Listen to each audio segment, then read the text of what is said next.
John 5. Mercy on the Sabbath, authority on the Son, and the witnesses that demand a verdict. Yehovah, make us lovers of your heart, not just rules. Teach us to honor your Sabbath the way you intended, life-giving and holy. Give us courage to receive truth when it confronts our pride. Yehovah, seh-AH-lah. Yehovah heals and restores what is long broken, so his people stand and walk again. Exodus 15, verse 26, echoed in John 5, verses 8 and 9.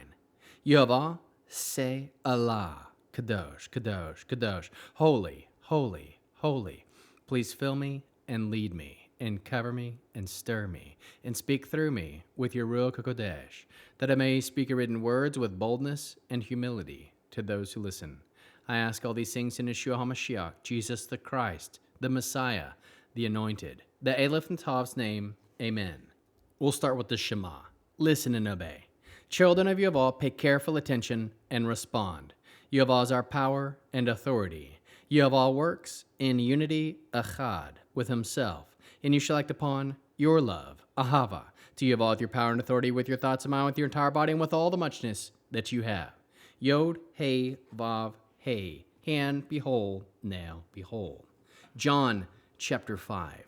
After this, there was a Judean festival in Yeshua. The Aleph and Tav went up to Jerusalem, in Jerusalem by the sheep gate, in a pool called in Aramaic Beit Zata, surrounded by 5 porches, in which lay a crowd of invalids, blind, lame, crippled. One man was there who had been ill for 38 years. Yeshua, the Aleph and the Tav, seeing this man and knowing that he had been there a long time, said to him, "Do you want to be healed?" The sick man answered, "I have no one to put me in the pool when the water is disturbed, and while I'm trying to get there, someone goes in ahead of me." Yeshua, the Aleph and the Tav, said to him, "Get up, pick up your mat, and walk." Immediately the man was healed, and he picked up his mat and walked. Now that day was a Shabbat, so the Judeans said to the man who had been healed, "It's Shabbat. Isn't it against Torah for you to carry your mat?" But he answered them, "The man who healed me, he's the one who told me to pick up your mat and walk." They asked him, "Who is the man who told you to pick it up and walk?" But the man who had been healed didn't know who it was, because Yeshua, the Aleph and Tav, had slipped away into the crowd. Afterwards, Yeshua, the Aleph and Tav, found him in the temple courts and said to him, "See, you are well. Now stop sinning. It's something worse may happen to you." The man went off and told the Judeans it was Yeshua, the Aleph and the Tav, who had healed him. And on account of this, the Judeans began harassing Yeshua, the Aleph and Tav, because he had done these things on Shabbat. But he answered them, "My father has been working until now, and I too am working." This answer made the Judeans all the more intent on killing him. Not only was he breaking Shabbat, but also by saying that God was his own father. He was claiming equality with God. Therefore Yeshua, the Aleph and Tav, said to them, "Yes, indeed, I tell you that the Son cannot do anything on his own, but only what he sees the Father doing. Whatever the Father does, the Son does too.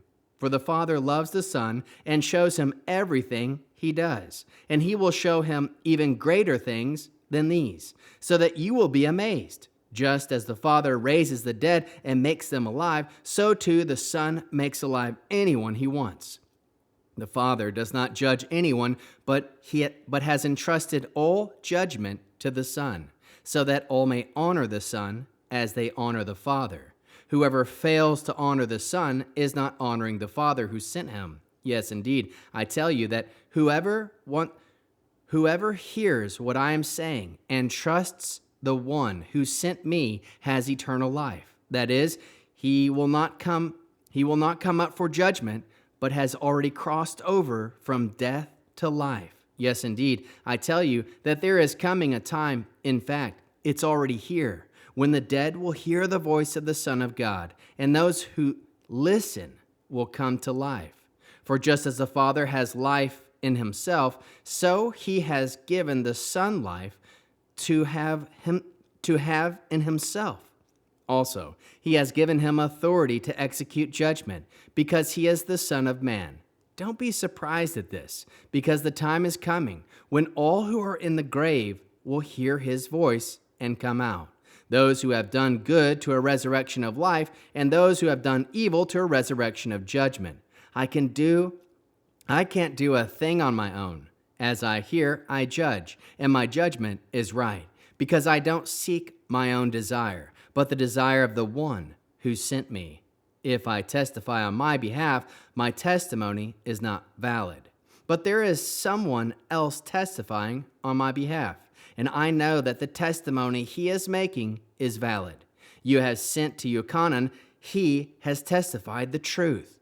Not that I collect human testimony, rather I say these things so that you might be saved.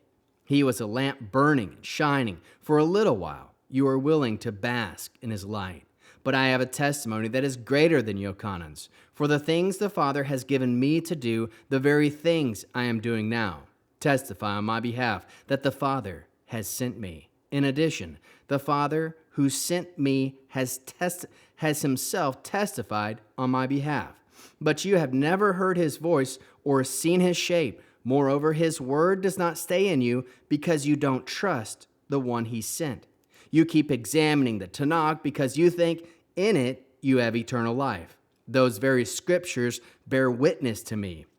But you won't come to me in order to have life. I don't collect praise from men, but I do know you people. I know that you have no love for God in you. I have come in my Father's name, and you don't accept me. If someone else comes in his own name, him you will accept. How can you trust? You're busy collecting praise from each other instead of seeking praise from God only. But don't think that it is I who will be your accuser before the Father. Do you know who will accuse you? Moshe, the very one you have counted on. For if you really believe Moshe, you would believe me, because it was about me that he wrote. But if you don't believe what he wrote, how are you going to believe what I say? What is the Hebrew word that encapsulates this chapter? Refu'ah, healing that restores function and obedience, standing up, carrying what we could not carry, walking forward.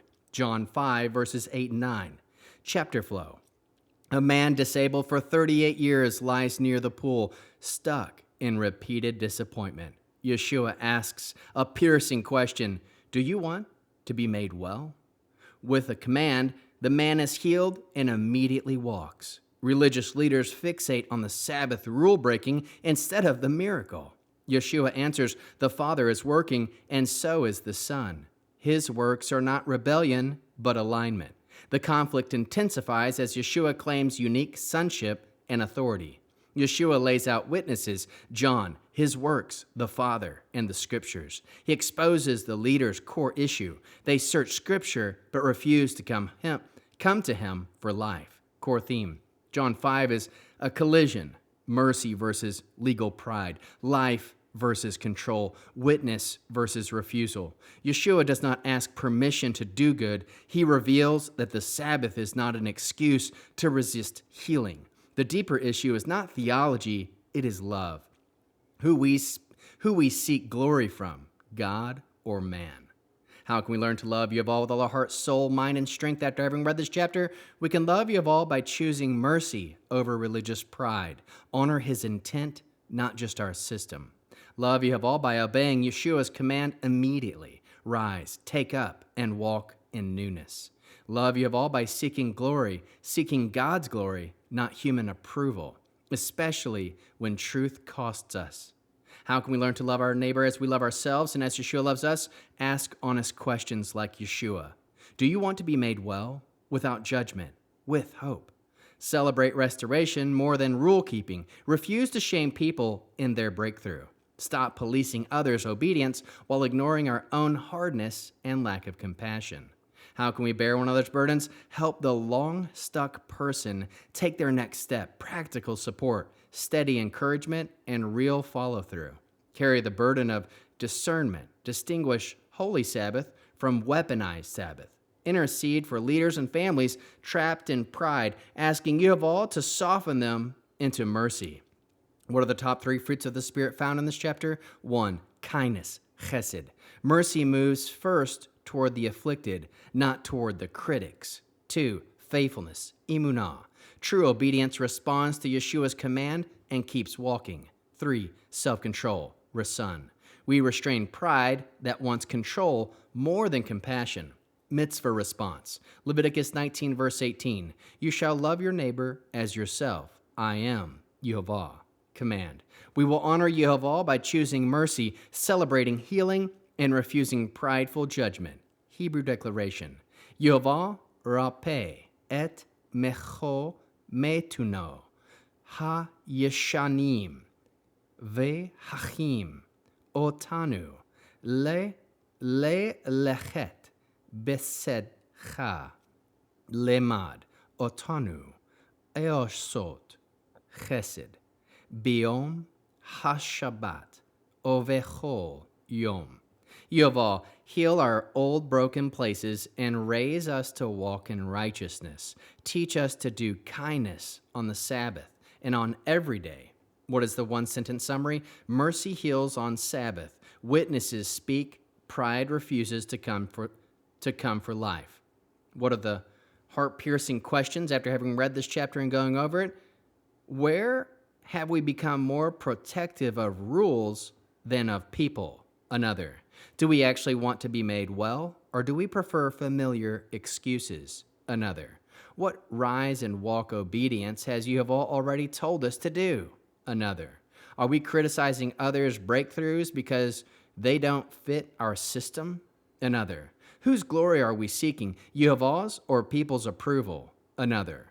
Are we reading Scripture to meet Messiah or to defend our position? Lastly, where do we need to repent of pride that resists mercy? We'll end with the Aaronic blessing using the name. Yehovah will kneel before you presenting gifts, and he will guard you with a hedge of protection. Yehovah will illuminate the wholeness of his being toward you, bringing order, and he'll provide you with love, sustenance, and friendship. Yehovah will lift up the wholeness of his being and look upon you, set in place all you need to be whole and complete. Shalom, shalom.